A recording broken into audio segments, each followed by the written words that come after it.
The group text arrived at 9:23 a.m. on a Friday morning. Family dinner tonight at the Grandmont Hotel. 7 p.m. Nicholas booked us the presidential suite. Dress appropriately. Mom. I stared at the message, coffee halfway to my lips. The Grandmont Hotel. My hotel. The one I'd purchased 11 months ago for $12.3 million after the previous owners had run it into near bankruptcy. The one I'd spent the last year renovating, rebranding, and rebuilding into one of the city's premier boutique properties. The one my family had no idea I owned. I set down my coffee and pulled up the hotel's reservation system on my laptop. There it was. Nicholas Harper Presidential Suite, checked in yesterday for a 3-night stay. Rate, $2,800 per night. My older brother Nicholas, staying in my hotel's most expensive accommodation. This was going to be interesting. At 32, I'd grown accustomed to my family's assumptions about my life. To them, I was Aria, the youngest, the one who'd wasted her business degree on hospitality management. While Nicholas had become a surgeon and my sister Cassandra ran a successful law practice, I'd chosen hotels. Working in hotels, as my father always said with barely concealed disappointment, is just service work with a fancy title. What they didn't know was that I wasn't working in hotels. I owned them. 4 properties across 3 states, with a combined value of approximately $43 million. My hospitality management company had expanded into hotel acquisitions 3 years ago, and I'd built a portfolio that generated over $8 million in annual revenue. But I drove a modest Subaru, wore practical clothes, and lived simply. I'd learned early that my family measured worth by display, not substance. So I'd stopped displaying anything. Let them assume. I called the Grandmont's general manager, David Richardson. He'd been with the hotel for 15 years and had stayed on after my acquisition. He was professional, experienced, and utterly loyal. David, it's Aria. Miss Harper, good morning. What can I do for you? I see there's a reservation for Nicholas Harper in the presidential suite. Yes, 3 nights. Checked in yesterday. Is there a problem? He's my brother. There's a family dinner in the suite tonight at 7. Pause. Your brother doesn't know you own the hotel. No one in my family knows. I see. David's tone shifted, understanding immediately. How would you like us to handle this? Normally for now. I'll be attending the dinner. Let's see how the evening unfolds. Understood. I'll brief the staff to be prepared for anything. Thank you, David. After hanging up, I reviewed the Grandmont's recent performance metrics. Occupancy was up 34% since the acquisition. Guest satisfaction scores had climbed from 3.2 to 4.7 stars. The restaurant was now booking 2 weeks out. We'd turned the property around completely. And tonight my family would sit in the presidential suite, eating dinner in a hotel they assumed I merely worked at, with no idea they were in a property I owned. I arrived at the Grandmont at 6:45 p.m., parking in my reserved owner's spot in the underground garage. The spot Nicholas had probably assumed was for some faceless corporate entity. The hotel gleamed. We'd restored the 1920s Art Deco facade, updated all the rooms and completely renovated the lobby. The crystal chandeliers I'd personally selected cast warm light across marble floors. David met me in the private hallway near my office. Your family arrived about 20 minutes ago. Your brother made several requests. What kind of requests?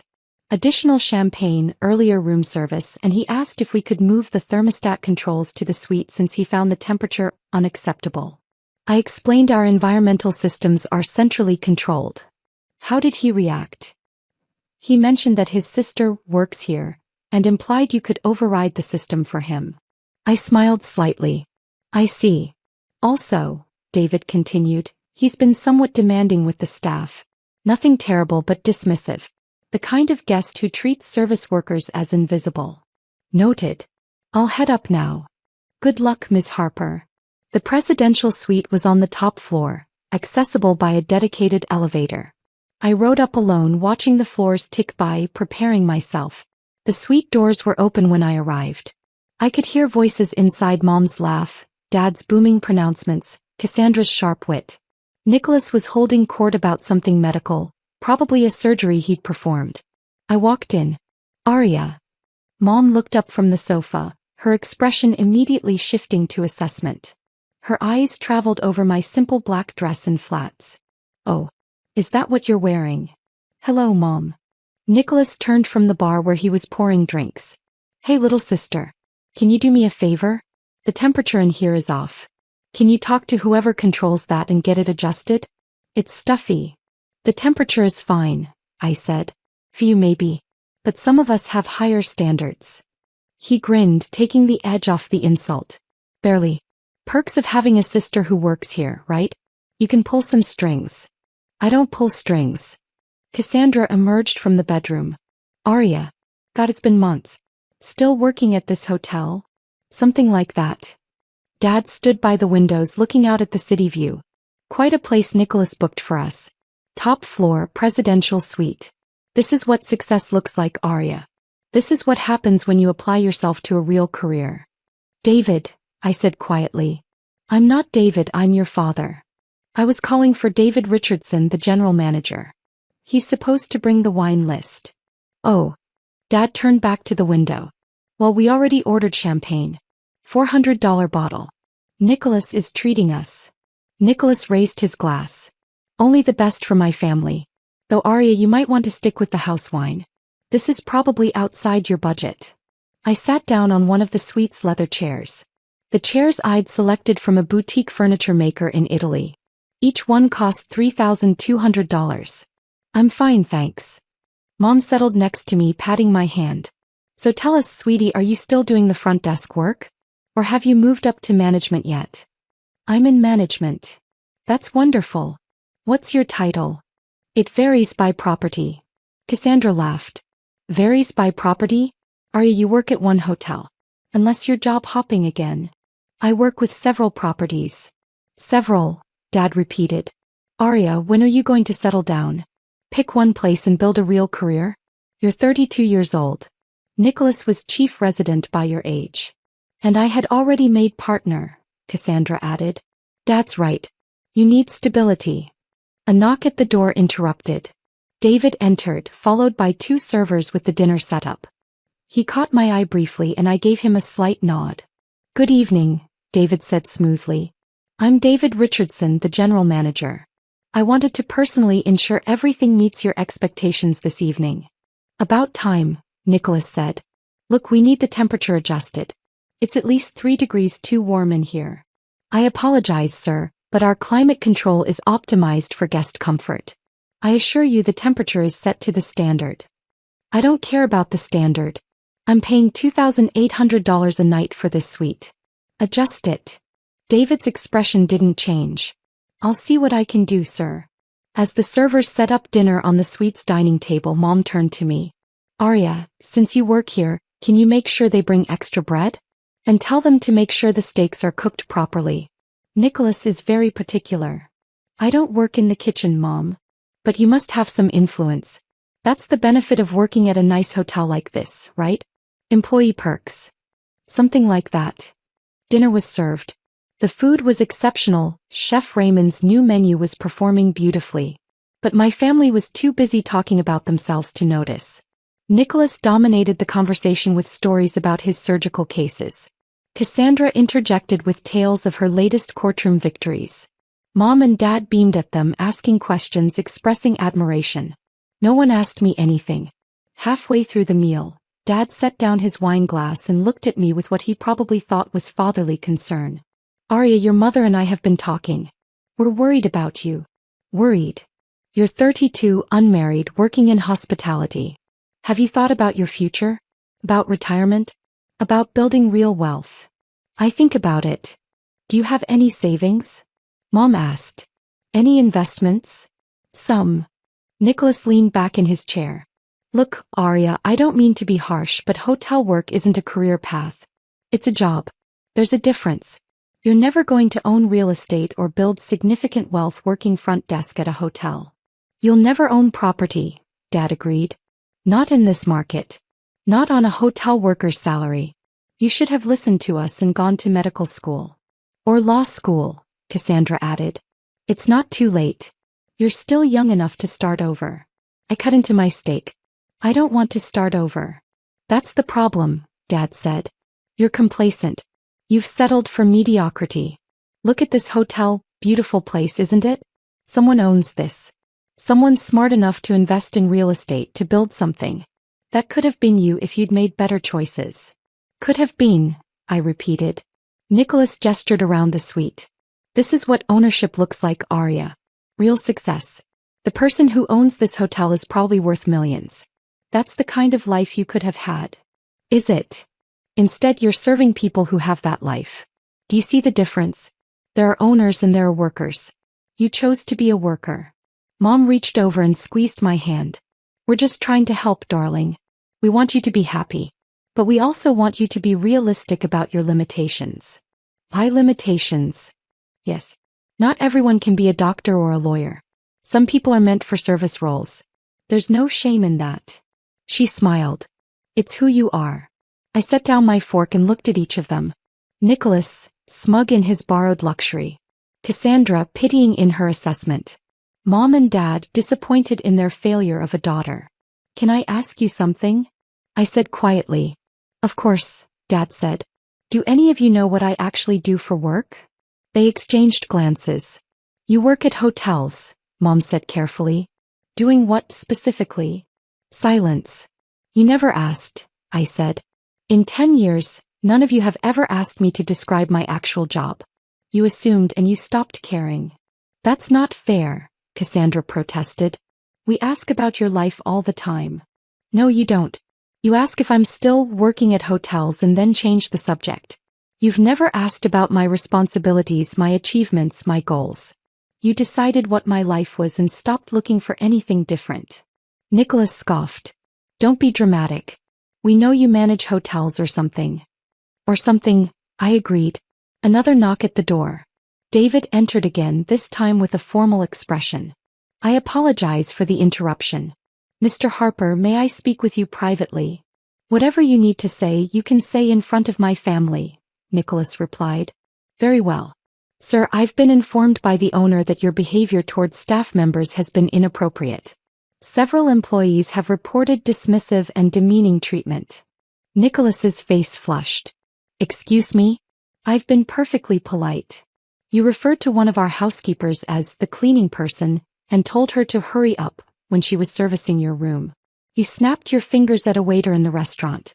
And you've made multiple demands that contradict hotel policies. That's absurd.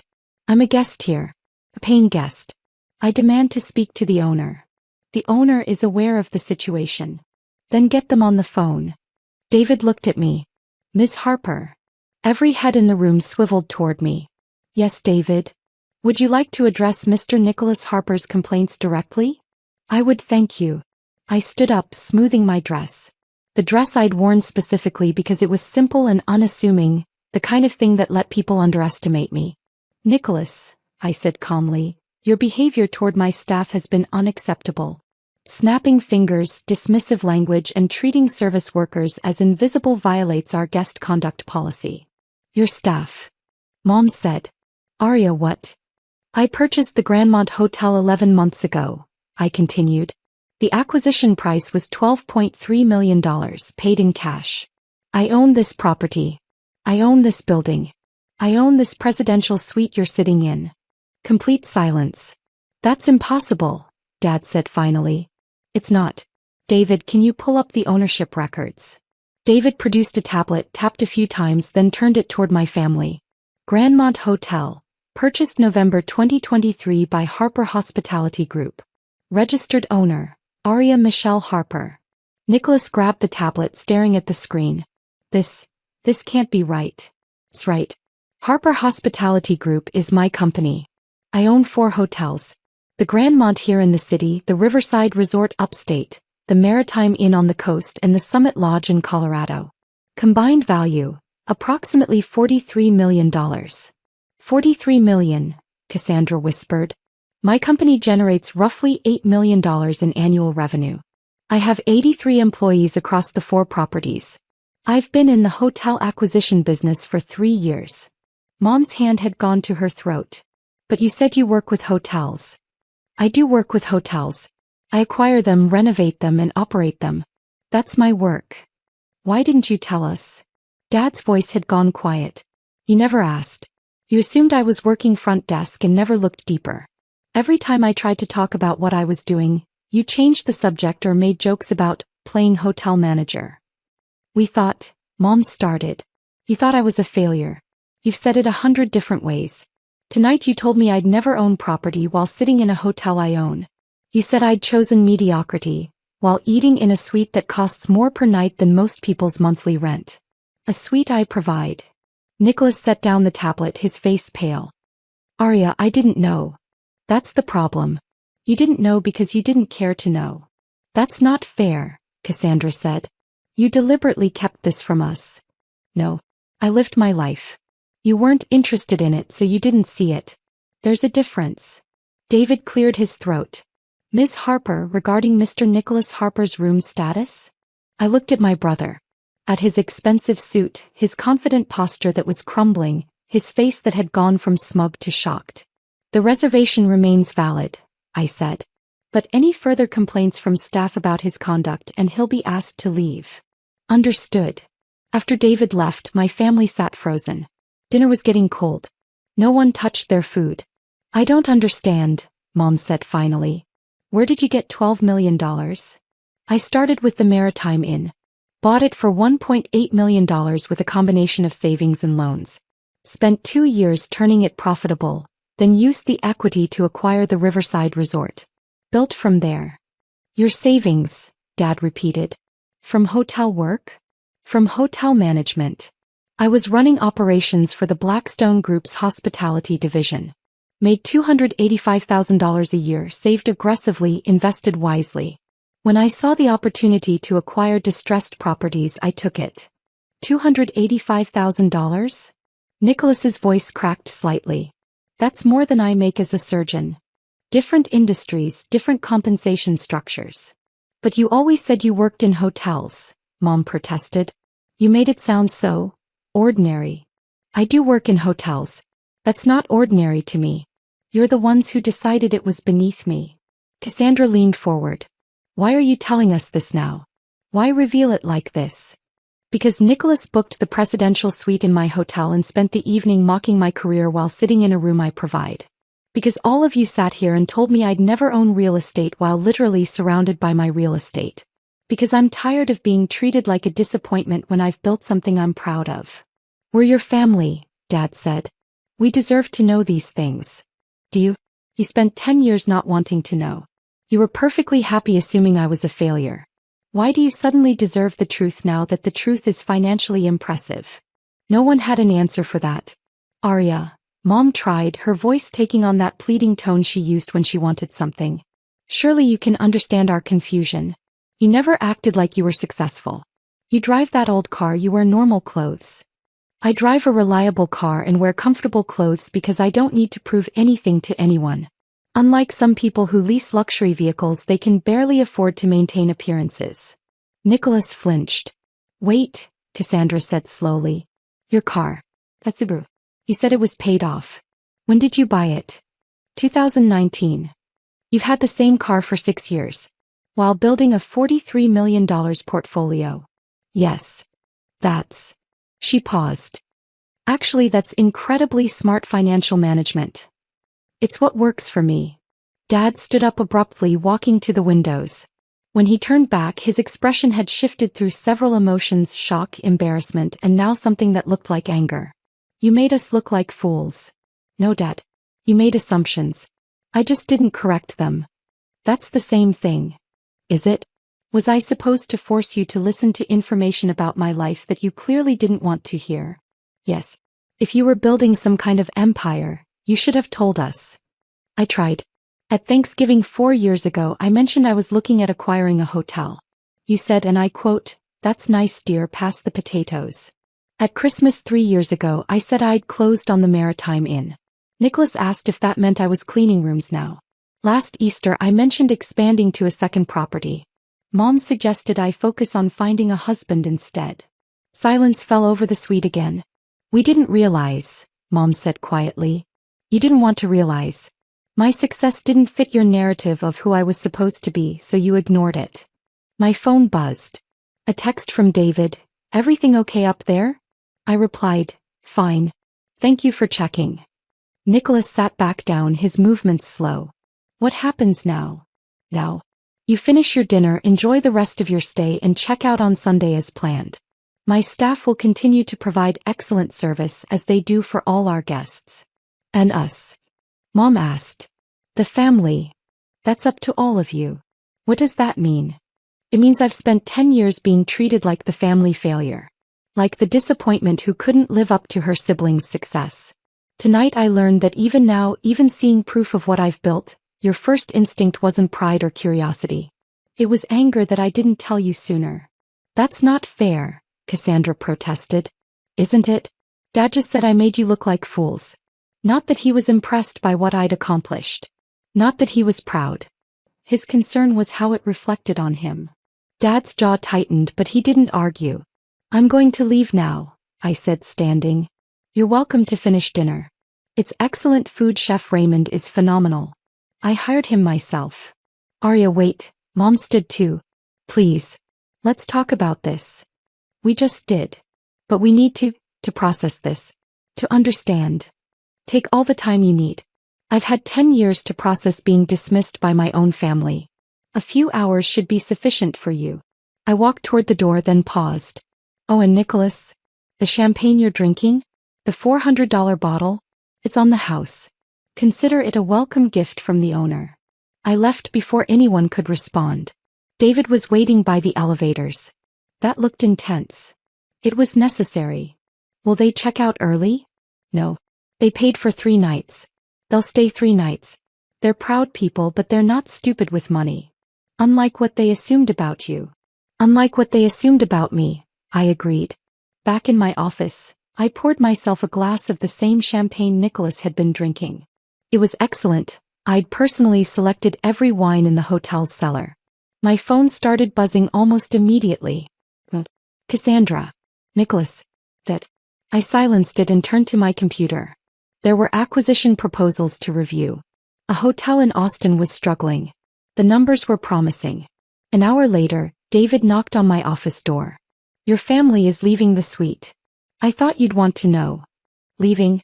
They have 2 more nights. Apparently they're uncomfortable now. They're checking out. I felt something twist in my chest. Not regret exactly, but something. Process the early checkout, I said. Full refund for the unused nights. Are you sure? I'm sure.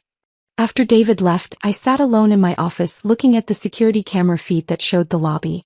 I watched my family gather their bags, settle the bill, and walk out into the night. None of them looked up at the cameras. None of them asked to speak to me again. They just left. My phone buzzed one more time. A text from a number I didn't recognize. This is Cassandra. I got your number from Mom. I just want to say, I'm impressed. What you've built is remarkable. I'm sorry we never saw it. I'm sorry I never looked. I stared at the message for a long time. Then I typed back, thank you. That means more than you know. She replied immediately, can we have coffee sometime? I'd like to hear about your work. Really hear about it. I'd like that, I wrote. Another message, this time from Nicholas. I was an asshole tonight. And for the past 10 years. You were right about everything. I'm sorry. I didn't respond to that one. Not yet. Instead, I finished my champagne and returned to the Austin hotel proposal. The property was undervalued. The location was perfect. The renovation costs were manageable. I drafted an offer. $6.8 million, all cash, close in 45 days. This was who I was. This was what I'd built. A $43 million portfolio that my family had never bothered to notice. Until tonight. Until the moment they'd stood in my hotel and told me I'd never own real estate. Their mistake. Not mine. Outside my office window, the city glowed with 1,000 lights. Somewhere in that city my family was processing what they'd learned. Processing who I really was. But in this office, in this hotel, in this empire I'd built so quietly that even my own family missed it. I was exactly who I'd always been. Just finally seen.